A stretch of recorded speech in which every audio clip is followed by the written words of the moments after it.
Good evening, one and all. So I warmly welcome you all for the third edition of our IJO YOSI Livewire session. And today it's a very interesting area that we are planning to cover. That is how to write an original article and topics pertaining to that. So we have a star-studded lineup waiting for you. And to start with, I would like to request the Secretary of YOSI, Dr. Karan Bhatia sir, to welcome our chief guest of the day, Dr. Vanati ma'am. Over to you, sir.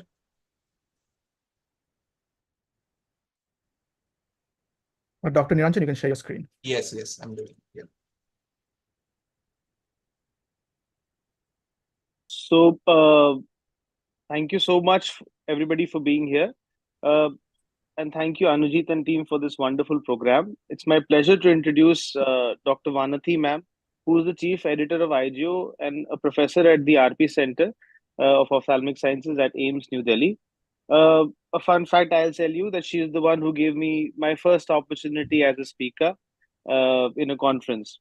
So I remember that very fondly. She's someone who always has supported young ophthalmologists throughout and helps in building, and guiding careers and the young minds for greater avenues. So thank you, ma'am, for being here.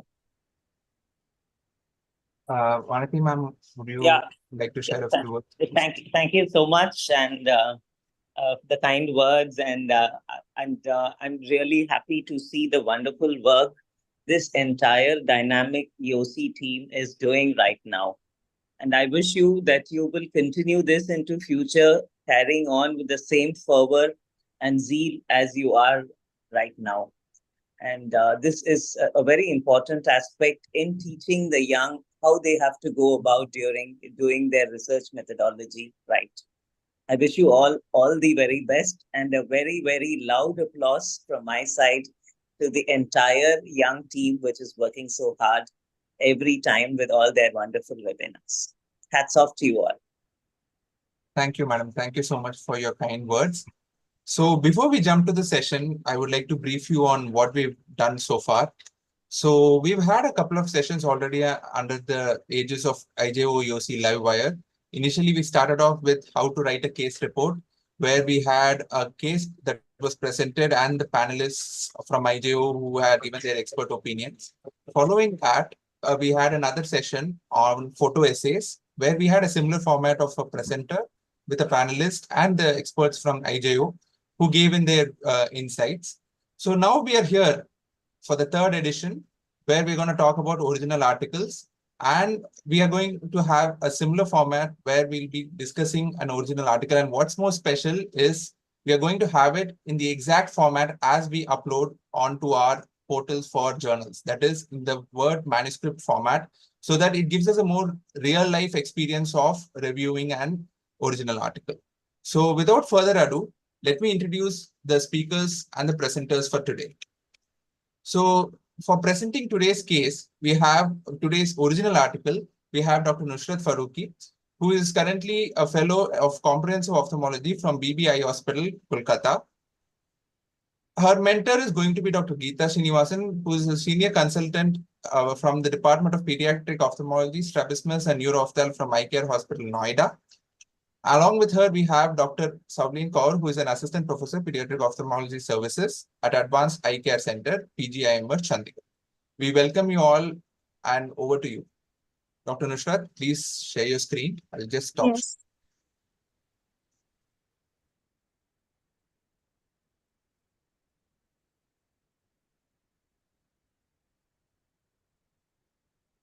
Your So, screen is good visible. evening. Yeah, we Is can it see. visible? Yes, Am I yes. audible? Okay. Yes, absolutely. So, Go ahead. The title for my article is, good evening everyone. The title for my article is Optical Coherence Tomography Angiography and Visual Evoked Potential in Unisohypermetropic Amblyopia Before and After Treatment. The journal that I'm targeting is the Journal of American Association for Pediatric Ophthalmology and Strabismus with an impact factor of 1.6. So coming to the introduction, amblyopia is defined as a decreased visual acuity without clinically evident abnormalities of the fundus and is frequently accompanied by anisometropia. The gold standard treatment for amblyopia is occlusion therapy. So previously, we have seen that the changes were there in the neurological changes in the lateral geniculate nucleus or the primary visual cortex. But more recently, studies have shown that there are retinal vascular abnormalities that could be a causal etiology in the amblyopia. So the lacunae is that there is inadequate literature about how treatment for amblyopia affects the number of capillaries in the retina. So if we have a knowledge into this, it may give us an insight into the pathophysiology of amblyopia and provide potential biomarkers to assess response to the therapy. So in our current study, we analyzed the retinal vascular density in children with unisohypermetropic amblyopia using OCTA and VEP both before and after occlusion treatment. To the best of our knowledge, there is limited research on the effect that occlusion has on the retinal vascular density and visual evoked potential in unisometropic amblyopia in the Indian population. So the method of the study include 26 cases of unisohypermetropic amblyopia and a similar number of controls between the age group of 6 to 12 years. We have obtained verbal and written informed consent from the parents. The inclusion criteria was unilateral unisohypermetropic amblyopia, where there was a difference of at least one diopter of unisohypermetropia or a difference of two Snellen's line. And the exclusion was patients with histories of preterm birth, severe amblyopia, neurological diseases or ocular diseases such as glaucoma or nystagmus, systemic diseases that may affect the eye and visual functions like diabetes mellitus, inability to fixate, if the patient has any previous intraocular surgery or laser therapy, and other forms of amblyopia were excluded from the study. All the patients and the healthy volunteers underwent a complete ophthalmic and orthoptic examination, and patients with central steady and maintained fixation were included in the study and underwent cycloplegic refraction, anterior and posterior segment evaluation, and of course, pattern VEP and OCTA examination was performed. So on OCTA, the parameters that we have analyzed are the superficial capillary plexus, the vessel density and the vessel perfusion, and the foveal vascular zone. And in pattern VEP, we've analyzed the amplitude and the implicit time. And the follow-up period we had kept when till we see an improvement in the visual acuity less than 2 line or at least between the two eyes or at least 1 line improvement until the last follow-up at 6 months. And after this, we again repeat the pattern VEP and OCTA, and it is done by the same examiner. All this data were noted down in a pre-designed study pro forma. An analysis of the quantitative data between the two groups was done using an unpaired t-test if the data passed the normality test, and Mann-Whitney test if the data failed the normality test, and a p-value less than 0.05 was taken to be significant. So coming to the result of the studies, in we have compared 4 groups. That is unisohypermetropic amblyopia pre-treatment, post-treatment, and then external control group and an internal control group, that is the fellow eye. So I've tabulated it in 2 parts. The first one comparing the OCTA parameters and the second one the visual evoked potential parameters. So coming to the first group, when we compared the best corrected visual acuity between the pre and the post treatment, we saw statistically significant difference in the distance best corrected visual acuity post treatment. So showing that amblyopia therapy definitely improved the distant visual acuity. And then when we compared the OCTA parameters between the pre and the post group, we found a significant difference in the vessel density in the superficial capillary plexus in the full region. While in the vessel perfusion and foveal vascular zone, we did not find any significant changes. The second group that we compared was pre-treatment group with an external control group. So in this group, we found a significant difference in the vessel density parameters in the superficial capillary plexus in the inner, outer, and full region, and in the vessel perfusion in the outer and the full region, while there was no changes in the foveal vascular zone. The third group that compares the post-treatment group with the external control group, we found a significant difference in the vessel density in the outer and full region. There was no changes in the vessel perfusion, while we found a change in the foveal vascular zone circularity. The fourth group that we compared is the pre-treatment group with the internal control group, that is the fellow eye. There was no changes in any of the octa parameters. While in the last group, that is the post-treatment group, and compared with the fellow eye, we found a significant difference only in the vessel perfusion outer area. Similarly, when we tabulated the groups in visual evoked potential, we found only a significant difference in the implicit time when comparing the group that is pre-treatment with the external control group. So coming to the discussion, studies have attempted to evaluate retinal vascular abnormalities as a factor in amblyopia. However, there is inadequate literature about how treatment for amblyopia affects the number of capillaries in the retina. So the 5 groups will be discussed separately. So the first group that I have compared is the pre-treatment with the post-treatment group. So we found that the statistically significant difference in the distant best corrected visual acuity was there, while there was no statistically significant improvement in the near visual acuity. This could also be because prior to the start of therapy, the near visual acuity was not really affected as much. And then we found a difference in the vessel density in the area of full region in the superficial capillary plexus, while there were no changes in the vessel perfusion and the foveal avascular zone, which was similar to the studies that were conducted by Zhang T. et al. And Salerni A. et al.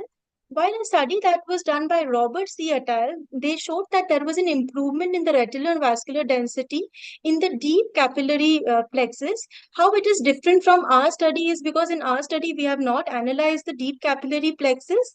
And plus, Robert C. et al. Has only included strabismic amblyopic eyes, while this is an exclusion criteria in our study. There were no changes in the foveal avascular zone, which is contradictory to the study done by Liu C. et al., who found a significantly higher foveal avascular zone area in amblyopic eyes. And there were no changes in the VEP parameters, which was again contradictory to the study done by Zhang J. et al., who showed that after receiving treatment, the amplitudes of the central field in the amblyopic eyes were statistically significantly higher than those in the paracentral areas. The second group, that is pre-treatment eyes versus the external control group, we found a statistically significant difference in the octa parameter of vessel density in the superficial capillary plexus inner, outer, and full region, and in the vessel perfusion in the outer and full region, but there were no changes in the foveal avascular zone. This was similar to the study that was done by Zhang et al. And Hamarko M. et al. And Chenchul Li et al. And in this study, we also found a difference in the VEP in the implicit time. We found an amplitude that was comparable, but the implicit time in the amblyopic eyes were delayed as compared to the control eyes. This was similar to the study that was done by El Shazi and co-authors and Hamarko M. et al. So the third group that we are comparing is the post-treatment group versus the external control group. So we obtained a significant difference in the octa parameter of vessel density in the superficial capillary plexus outer and full region, while there were no changes in the vessel perfusion, and we found an improvement in the foveal avascular zone circularity. These are similar to the studies that were done by Zhang T. et al. And Salerni A. et al. However, Salerni A. et al. Had found a linear regression analysis that showed that best corrected visual acuity had a linear correlation to autoperfusion in both amblyopic eyes and ex-amblyopic eyes. Further, there was no statistically significant difference in the VEP parameters. The fourth group, that is the pre-treatment group with the fellow treatment group, there were no changes in the octa parameter, which was similar to what Pujari et al. Had found.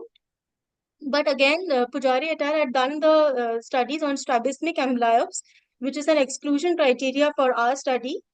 And then coming to the VEP, we did not find any changes, which is contradictory to what Zhang J et al. Found, that that on diagnosis, the amplitudes of the amblyopic eyes and the fellow eyes, there was a significant difference noted in the superior temporal quadrant. And the last group, that is post-treatment group with the fellow eye, we found that there was a statistically significant difference in the vessel perfusion in the superficial capillary plexus outer region, while there were no other changes in the other parameters, which was similar to what Pujari A et al. Found. And core and another study which compared a similar group, but the difference was that core, that is core done by core et al. But the difference was that they have analyzed the choriocapillaries, which we have not analyzed in our study. And there was no significant difference in the VEP parameters, which is contradictory to the study by Zhang Jie et al., who found an improvement in the amplitude of the amblyopic eyes in the superior temporal quadrant after occlusion treatment. Certain limitations to our study include a small sample size, and we were unable to analyze the deep vascular plexus and the choriocapillaries and a shorter follow-up period. So to conclude, there has been no concordance of retinal vascular changes in amblyopic eyes in published literature, and our study also could not conclusively prove an association. Analysis of octal MEP in a large number of patients over a longer follow-up may be worthwhile and may give an insight into the pathogenesis of amblyopia and provide potential biomarkers to assess response to therapy. Thank you. Thank you, Dr. Nusrat, for that elaborate presentation of the article. Now I request Dr. Geeta ma'am to share her views on this article, ma'am. Thank you, Karthik. See, it's like this. When this study was chosen, if we look at the recent literature over the last couple of years, there's been a lot of analysis about how the retinal vasculature is linked to amblyopia, whether it is a cause effect or whether it is, the basic start of the issue is not actually known as of today. So we thought that it's pretty interesting to try and study and to see how anisohypermetropic amblyopes behave post-treatment and see how the vasculature behaves. So as you can see from what Nusrat has gone into a lot of details, I'm not going to go into those details. The only thing I'd like to share is if we look at the previous reports, whether it is Zhang et al. Or Saloni et al. Whom she's quoted, or whether Robert et al., we find that there is a lack of a kind of concordance or agreement. Some of them have found changes in the deep capillary plexus, some of them only in certain zones, some of them have found it only in the superficial capillary plexus, some have found the fovea is involved, macula is involved, some have found it is not involved. Savlin et al., Dr. Savlin is here, have reported that choriocapillaris is significantly involved. So this made for an interesting study to see what we would find. And as you can see, we did find that there was a change post-treatment, but that change was not seen uniformly in all the parameters that we studied. It's only seen in some specific parameters of vascular density, only in some specific area. So it didn't reach to a conclusion saying, okay, fine, this is what happens in amblyopia, but definitely worth looking at as something further studies with larger numbers, because we did our study in anisohypermetropes with small numbers. Maybe strabismic amblyopia was not found again as study by Ames. So I think very large numbers and we studied only the superficial capillary plexus like Nusrat mentioned. Again, studying the DCP may also help. And again, one interesting thing that I noted in our study, because people are talking a lot about the FAZ circularity, which is impaired in diabetes and certain vascular pathologies of the retina. This is something that has been found to be slightly impaired in some studies and described because they say that's important. We did find it reaching a circularity p-value of 0.04, just about short. But yes, something I think worth looking at later on in a detailed way in a larger number of patients.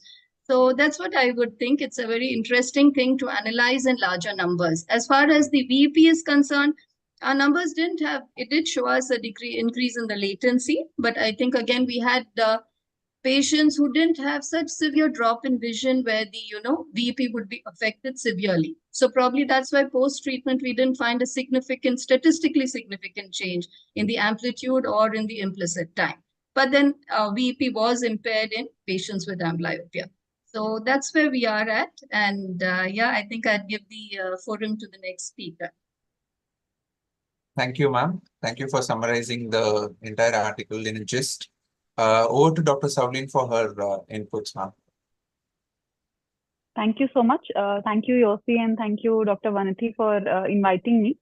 I think it's a brilliant discussion. First, I would like to congratulate the authors because, doing OCTAs in small children, especially who are amblyopic, is difficult. And I would divide my views into two halves. One for an original article in general, and secondly for this article in the methodology in particular. So when we talk about an original article, it's one of the most important publications that we make, and it has to have a structured format. And when you're choosing to do a cohort or a randomized trial, you need to follow some guidelines. For a study like this, it's the STROBE guidelines that we follow. So it's a checklist of what the structure should be, and I think the article is following that structure. We have a set summary, that's an abstract. We have a set of introduction, methods, results, and discussion, and we are following that format perfectly. What is maybe you can improve on is, for me, the introduction as well as the discussion is a little long and redundant. So maybe what they say is, when we review papers, the point of your focus should be in the first para. So the introduction, is a little long, maybe for making it better for the readers. We can directly come on to the point of focus and describe what our hypothesis is and what we want to prove by our study. It's clearly defined in the study. It's just that needs to be put up like that. So this is all that I have for the format. I think the format is pretty fine, and again, congratulating the authors for that. As far as the design of the study is concerned, for any original articles, for me as a reviewer, the most important aspect is the stats, the design. So I think we need to all learn that we need to stick with the statistician before we're doing the study, so that we know, we are putting in so much effort. We know what is the power of the study and the sample size we're looking at, because that makes it much more worthwhile. So yes, the limitation of a short sample size might deter it from publishing in a journal that you are actually targeting at, because APOS will look at numbers. It's a pediatric journal if we are targeting that. So even if we do not have numbers, I think we can still take home a lot of points. Like we're discussing only the superficial. I'm not saying that do the deep and the choreo. It's fine even if you're not able to do. What we have done is, if we can portray it in a a little better method. For instance, you hypothesize that you want to correlate the structure and the function. So that is the gist of the article. You want to correlate whether the structural change in amblyopia is correlating with the functional changes in the improvement in the vision. But we don't see any tests of correlation. We are only testing for association. And I think if we do some tests of correlation, like the Pearson or Spearman, I think that will add value. If you compare the visual acuity improvement and add on the parameters, I think it will add value to the manuscript. So once you have defined what you want to do, you then think of how you want to do it. So when and how is kind of linked. So that reflects in your abstract that you are it's more balanced. You want to aim at studying this correlation, and your results tell that this is the correlation. So I think that might make it a little better than it actually is. And another just a point of design is, like, inclusion criteria and the exclusion should be more defined, because hyperopia itself causes changes in the vascularity. So we need to have some hyperopic controls as well who do not have amblyopia. Maybe we can go back and do that, or maybe mention it as a limitation. It's okay to admit that we haven't done it, or maybe give a reason that why we haven't done it. Overall, making our manuscript a little better. That is, introduction of a bias, and the stats part is a little deficient from my end. Overall, I think a useful study, and I'm happy to take the discussion further if you have any questions. Thank you. Thank you, Savli ma'am. I think that's the way a reviewer would go about dissecting an original article for all the viewers. So she's given us in detail about both the clinical and the technical aspects of an original article. Thank you for the insights. So if there is 1 second. Panati ma'am, would you like to share any? I think ma'am has Ma'am has left. Dr. Nusrat, can you unshare your screen? If there is anything to discuss in particular from her article, we can go ahead, or else I think we can move to the second part of it. Okay. I think we'll move. I would just want to add that make the conclusion a little more crisp, because we have everything, we have all the data. Once we're looking at the summary of an abstract of an original article, we want to know the inclusion criteria, we want to know outcome measures, and want to know what happened, what one-line conclusion we can draw out of the study. If you make it a little more crisp, and just say that it might not have a correlation with superficial, or we do not establish a cause and effect relationship, instead of saying that the literature is, because the conclusion shouldn't be from the literature, the conclusion should be from what you have done. So I think that will just improve upon your manuscript for the journal that you're aiming at. Thank you, ma'am. I'll keep the inputs in mind and make the changes. Thank you, ma'am. Thank you so much. Thank you, Dr. Nusrat, for the wonderful presentation. So after the live part of the Livewire, where we had an article that was discussed, let's move on to the second half, where we have the experts from the IJO panel to share their pearls on how to go about writing an original article and other topics related to that. For that, first up, we have Dr. Pallavi Singh. She's a specialist in orbital oculoplasty and has done her post-graduation from the reputed center of RP Center, AIIMS, New Delhi. And she's currently practicing now at Lucknow, private practice. And her topic for today is avoidable mistakes in titles, abstract intro, and methodology. Over to you, ma'am. Thank you so much for that introduction, Dr. Niranjan. Is my, am I audible? 1 second, ma'am. Let me just stop. Yes, ma'am, you're perfectly audible. You could go ahead sharing your screen now. Yeah. Okay. Just give me 1 second. I think there's some problem with my screen sharing. If anyone has any comments to add until then, I'm just going to fix this. It's probably just going to take a second, I think. All right. You want us to go on to Gunjan ma'am instead? Because I think this might take a little bit of, it might take a minute. So I don't want to waste anyone's time. No worries. If you can just do that. Perfect. Yeah. Thanks. Dr. Gunjan, are you there? Yes, Dr. Anujit, you may share my recorded video that I had sent. Okay, no problem. Thank you. I'll go ahead.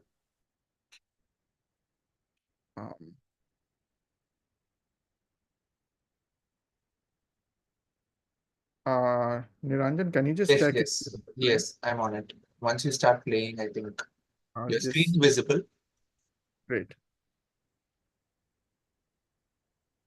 A very good evening, everyone. I'll be discussing about avoidable mistakes in writing the results and discussion. So results, basically, they should summarize the findings of your study. They should be to the point and precise. One should not just beat around the bush, but be to the point and state the results in a sequential manner, beginning from the epidemiological data, total number of participants, gender distribution, age of the subjects, then coming to the main parameters of your study. One should mention the standard deviation of the data whenever it is possible. And remember that results should not be a repetition of your data in the tables. They should focus mainly on your observation and should be able to answer the study question you had in the beginning. One should mention each parameter studied in a sequential manner. Do not try to modify the results, even if the results are not as per what you thought. That does not mean that they are not significant, and sometimes they are really an asset to the literature.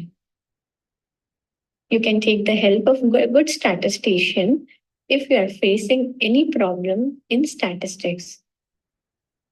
For another important aspect of stating your results is tables.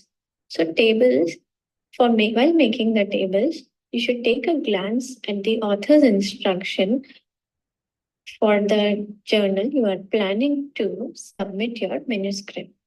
The number of rows and columns are usually specified. Avoid overloading the table with too much data, as they should just give a quick view of the data. Certain journals also request you to upload the entire Excel sheet as a supplementary file, and make sure to preserve the Excel sheet even after publication of your data. Table legends should be mentioned clearly and tables should be cited in the text in a sequential manner. Any abbreviations used in the tables are to be described below the tables very clearly. Another important aspect of representing your results is with the help of graphs. So avoid adding unnecessary dimension to the graph as in this figure. So this is not recommended to make 3D images of this graph. Similarly, mistakes with scales are also quite common, like using unequal interval, using too many labels in the graph, or a bar chart without a zero baseline, as you can see in this one. This is usually not recommended. Figures back up your findings and they add credibility to your work. They should be of good quality and hence choose the best images from your data set. They should be cited in the text consecutively and have to be uploaded in JPG, PNG, or TIFF format according to the journal guidelines.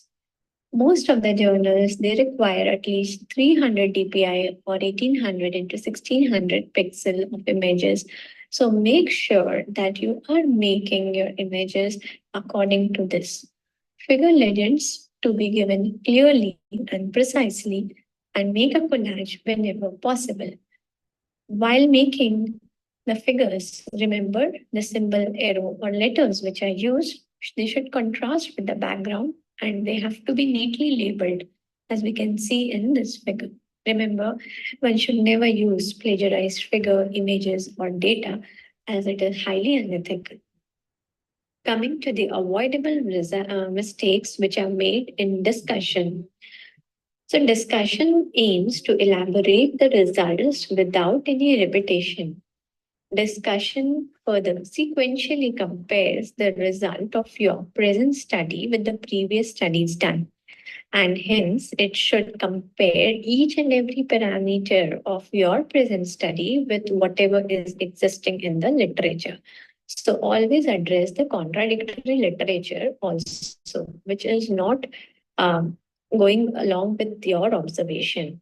It should highlight how your present study is different and what it adds to the existing literature.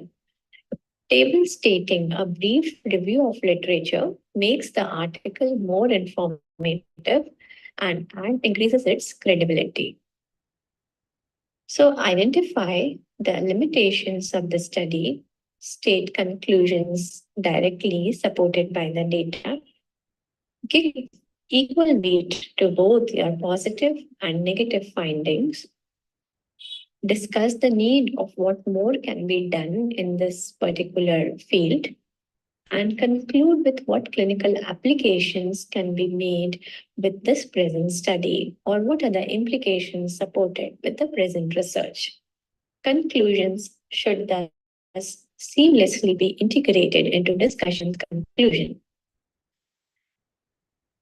Now, references are another important aspect while you are writing the discussion. So remember, at the end, you have to first cite the references in the text consecutively and avoid giving references that are very old, more than 10 years, 15 years. And they should be given according to ICMJE guidelines. Omit PMID or PMCID numbers unless it is specified. Specifically for IJO, if I talk about, this is what is the format in which the references are to be given. Avoid mentioning, we can see here PMID and PMCID numbers are usually not required and issue numbers are also omitted in this. Thank you for the opportunity. I hope it was useful and these mistakes won't be done by those who are listening to the webinar. Thank you.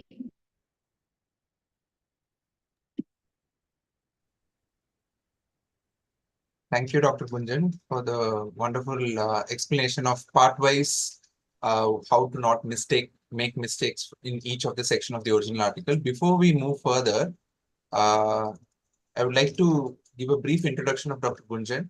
So she's consultant of oculoplasty and neuro-ophthalmology services, Bhatia Advanced Eye Care Center, Vilai, Chhattisgarh. And as we also, she explained in detail as to how to avoid mistakes in the results and discussion part. So I think after Dr. Pallavi's talk, we can have a discussion. Will that be fine, Anujit? Shall we proceed with the talk? Absolutely. Yeah. So over to Dr. Pallavi, ma'am. I'm sorry for the delay earlier. Is my screen visible? Yes, it Yes, is. You can. yes. If you could go full screen, ma'am. Yeah. All right. Is that okay? So thank you so much, Gunjan. And I think we've reversed the orders a little bit, but I think the basic sort of premise remains the same.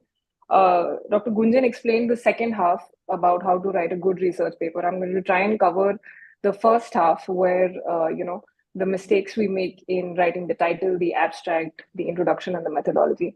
And I think Dr. Savleen did a great job of sort of telling us a lot of the things that that I might be repeating in my presentation. And I hope this is helpful. So I think one of the first things we need to realize whenever we're writing a research paper, that writing the research paper is basically the art of storytelling. And if you think of it that way, I think you're consciously able to write better research papers. So because what you do when you're telling the story, you have a question, you break down the question, you provide the setup, the setting for answering the question, which is your title, your introduction, you're providing the background, and then you move on to the plot where you describe what are the things you're going to do, to answer that question, what are the methods you're going to be using. And then you move on to the climax where you're, describing the actual results that you found, after conducting the test that you did. And at the end, you try to pick up all of those pieces of information to answer the question that you started out with in the first place. So you start out with a question, and what you try to do when you're writing a research paper is break it down and then kind of pick it back up by the end of it. So to start with title writing, some of the common mistakes that we see, especially as a part of the editorial board, you see a lot of papers and you see that these things can be avoided. One of the things that we see commonly sometimes is that the title is too long. So anything beyond 15 words, you should really be asking yourself whether this is something which is really needed. Can I make it more concise? Like this is one paper I was just looking up today. You if you start reading the title, the double-edged sword of systemic corticosteroid therapy, I mean, by the time you're reading half the title, you're already kind of losing the plot about what the paper is about. And so it mentions two diseases, but the actual disease that they've described in the case report is just one. So rather than confusing your reader, it's important to have like a concise title which provides a good description of what your paper contains. On the other hand, sometimes you might have too vague or too short titles, something like genetics of glaucoma, which is very generalized, but the reader does not really know what they're looking at. Are they looking at the history? Are they looking at newer studies? Are they looking at tests that are being done? So you also want to be descriptive in terms of what your paper is describing exactly. And then sometimes, especially as residents, when you're starting out, and I know I was a prey to this, you want your paper to sound fancy, so you might use like non-scientific terminology to make it more attractive. But as I have grown older, I think that is something I would avoid. This is one of the papers that I published as a resident. And if I were to republish this paper today, I would probably not add a case of unseen eyes. I would just say that this is a case of severe, periocular xanthogranuloma. So I think this is something which is very tempting, especially when you're writing case reports. But these are scientific papers, and the more scientific your title is, I think it's just better for the reader. So when you're writing your title, some of the things you want to keep in mind: it should be concise. At the same time, it should be descriptive, and a word count between 5 to 15 words is good enough. You want to check your journal guidelines, make sure you're adhering to the journal guidelines, and you want to avoid language that is either too technical or too non-scientific. So, it should kind of swing just somewhere in the middle. Now, moving on to abstract writing. Like what Dr. Savleen said, I would say this is probably one of the most important aspects of writing your paper. It's like speed dating. You have 3 minutes to get the attention of your reader.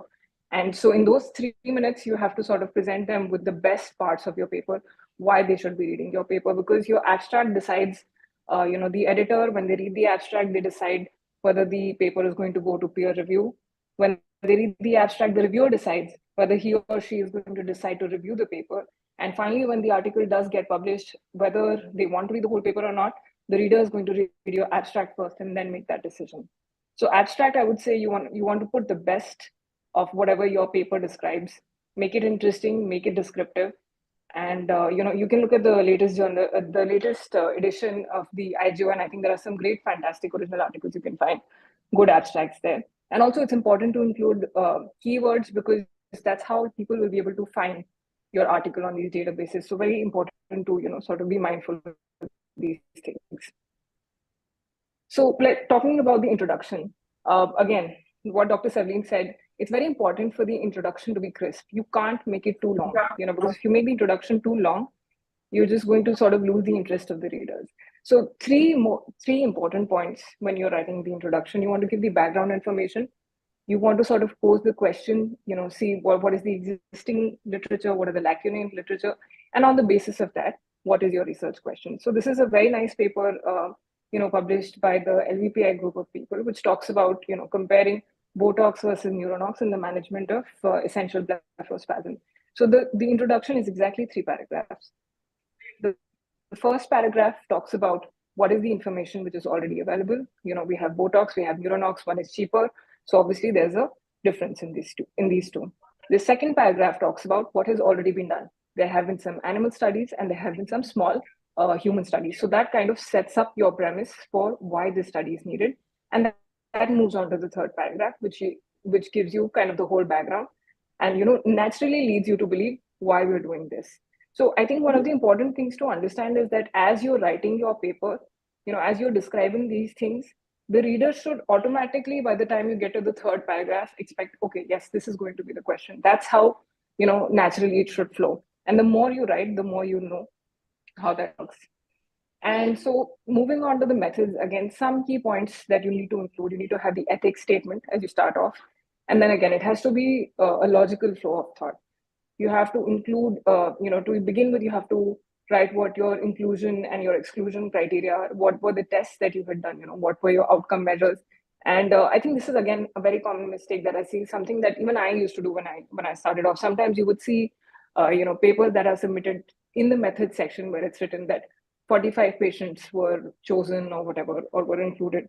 But what you have to write in the methods is what was your inclusion and exclusion criteria.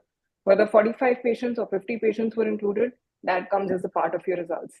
I know it seems like a common thing, but I think when I first heard it, I was like, yeah, that makes sense. So you have to think logically about what you're including in your methods and in your results. So, there has to be a logical flow of thoughts. And one of the things that one of my mentors, Dan Rootman, used to get really pissed about is that if you're describing, if there's a logic, if there's an order of describing things in your methods, like when you're talking about your outcome measures, if you're talking about vision, IOP, OCT, when you describe these things in the result, they should ideally be in the same order. You can't, say vision, IOP, OCT in the methods and kind of just switch when you start describing the results. You can, but it's just not a nice flow. Again, what we want to do is create like a smooth flowing story so that the reader really enjoys reading your paper. I think that's the end point. And of course, just small things, you want to be using past tense when you're writing the methods, because again, this is something that has already been done. And you want to make sure that you have a good description of the statistical analysis that you have sort of conducted. So once you've done all of these things, you've broken down the topic, you've posed the question, you have provided the tools to answer it, and you have then answered the question in the results. And then at the end of things, you basically just kind of want to pick up all of these parts that you have created and complete the story again. The takeaway is, again, just kind of repeating what I said. It's the art of storytelling. Your title needs to be concise, descriptive, and simple. The abstract is a snapshot of your story, arguably the most important part of your story, because that's what most of the people are going to read. So you want to make sure that you have a really good abstract. The introduction, it's the setup of your story, why this paper is needed, and the methods need to be logical and a nice flow to the approach when you sort of write that. I would like to acknowledge Dr. Vanity for the opportunity to speak here and also to be a part of the editorial board. And Dan Rootman, who was one of my mentors during fellowship. A lot of the ideas in this presentation are his ideas. And thank you so much. Thank you, Dr. Pallavi ma'am, for this exhaustive talk on the first half of writing an original article. So if there are any questions or anything Yeah, from. so I have a question for both Gunjan ma'am and Pallavi ma'am as well as Dr. Savleen. I would like all of you to answer this one. So in the discussion, so most times, like Dr. Savleen or Dr. Gunjan mentioned, that we usually try to start off with only discussing and refuting or agreeing or disagreeing with past literature and mentioning probable hypotheses that we go ahead. So what do you feel is a good number of references to make? Because the most residents lose the discussion even after writing a really good beginning part of it over the second and the third paragraph, where they do not know that how many atols to add and how many people to compare their results with, and what is the right number. So sometimes they write an article which correlates with findings that already exist but in a different age sex population, or sometimes they write an article which totally refutes the past literature that is known. So what is a good number of articles to cite, or how would you structure the second paragraph onwards of your discussion after your first paragraph has gone through? So in the same order that we've presented it, maybe Dr. Savleen and then Dr. Gunjan and then Dr. Pallavi, your comments on this. Thank you for that question. I think it's very relevant for me. I always say discussion, you divide it into 3 parts. First, describe your key results. Second, how do you interpret your results? And third, how do you generalize them? So I think if you have 3 things in mind, so your key results, you shouldn't, as I think Dr. Pallavi said, you shouldn't beat around the bush. Just what do you want to do? I think the key results, you don't need to talk about age and gender in every study until unless it's going to make a lot of clinical difference in what you are presenting your results as. So the main outcome measure, I think for me, it's the most important that you describe, and then you can, for me, anything less than 20, I would want to, a question whether you've researched it thoroughly or not. So I think ideally papers go in for 20 to 25 if you have to, give it a number. Of course, it depends on the kind of study that you're doing. It might be very, very specific. You might be doing a review along with, presenting your results. But I think that's how I would describe it. Keywords, key results, and then, interpretation of those results. How do you, clinically correlate or clinically, validate them or generalize them into your practice? Right. Dr. Gunjan ma'am, are you here? I think she was logged out. Dr. Pallavi, would you like to share something on this? I think I completely agree. I think one of the things we need to change is the way we think about writing papers. It's not about the number of studies you're comparing it with. It's basically what the flow of thought is. So that's exactly right. The first paragraph talks about what your results are, right? And the second then paragraph talks about the interpretation, which is also sort of juxtaposing it with what has already been done. And then you choose what is the most relevant, things in that sort of sphere. It might be similar studies. It also might be kind of unrelated studies where you might kind of draw a conclusion. And then one more thing I'd like to add here, which again was one of the pet peeves of Dr. Rootman that I was telling you, when it comes to generalizing. And I think he was very clear about this. When you talk about, say, if you're looking at the effect of, so maybe, blood sugar control on your OCT studies in type 1 diabetes, by the end, you get to the conclusion, a lot of times we have the habit of extrapolating it. Maybe we can extrapolate it to type 2 also, or maybe, I'm just giving an example. And I think as scientific writers, we must really be wary of doing that. We generalize, but we can say, see, these might be the implications, but what I can definitively say is only in the group that I have studied. That I feel like is a bit of a scientific ego thing, where we study one thing, but we also sort of try to apply it to other things. We can always say that this thing has applications elsewhere, but we should be very careful about making broad statements, because when you're doing a particular study, you're studying only that thing. And so we shouldn't be making broad sweeping statements at the end of it, which happens with a lot of us, especially when we're doing our thesis writing also, because what we have studied is a small thing, but we want to make our work more relevant. So we want to make sure that, okay, so I think that is also one thing we should be sort of wary of just making generalized, sweeping statements. Yeah. Yeah, so regarding this, I had a follow-up question, Dr. Pallavi. So, in many PG theses, you have the aim and then you have the objectives, and then that is again divided into primary and secondary objectives. So, similarly, in the thesis that was presented by Dr. Nusrat, so her primary objective was the outcome pre and post therapy going through OPTA as well as VEP.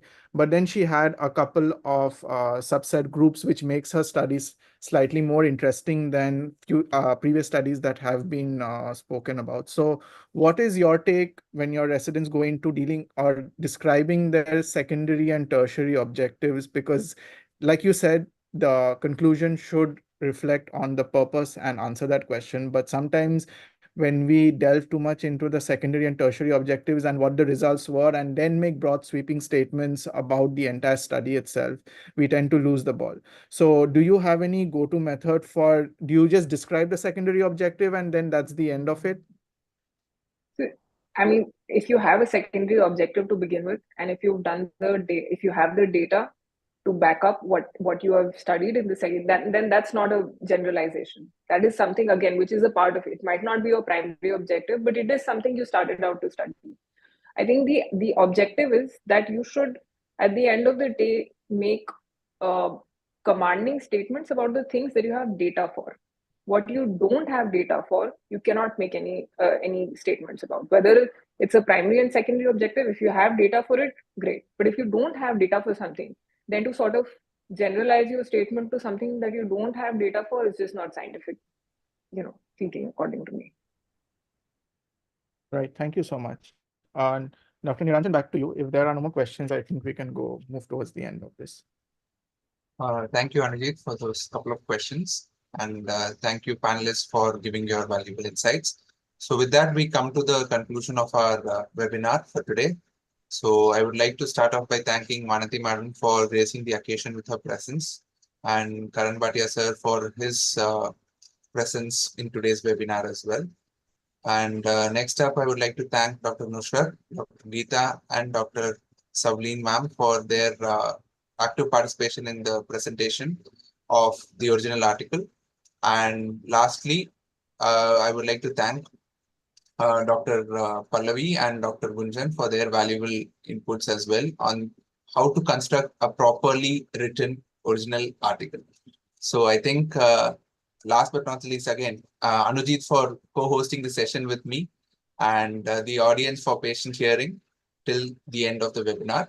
So I think it was a crisp 1 hour session. I think that's to be really appreciated, because in this world of webinars which run for hours together, I think we've pulled off a good, timely, crisp webinar. Anujit, thank you one and all.